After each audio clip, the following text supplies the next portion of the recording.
Chain of evidence refers to the process where the sample was collected and the preparation of the list of persons who have the authority or access to the sample or report to obtain from the collection to the presentation to the court.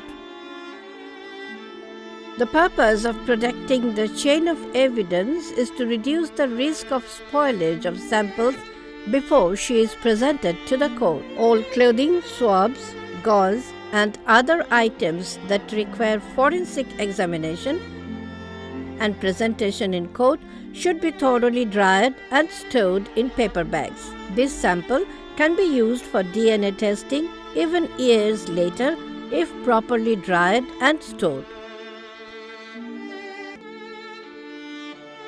Blood and urine samples can be stored in the refrigerator for up to 5 days. If the samples are to be stored for a long time, those should be stored in a deep freezer. Each sample in a paper pack should be separately labeled with a clearly identifying secret code, date, time, and type of sample. Finally, the sample should be stored under lock and key.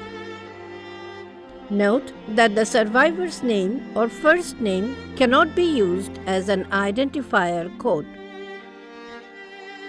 The sample packet should be sealed with paper tape. The identification code, date, and signature should be written on the paper tape adhered at the point where the packet is opened. If the packet has been opened, it should be evident that it was previously opened. The packet should be stored and transported in such a way as to preserve the chain of evidence. Samples collected cannot be presented to the police or the court without the survivor's permission.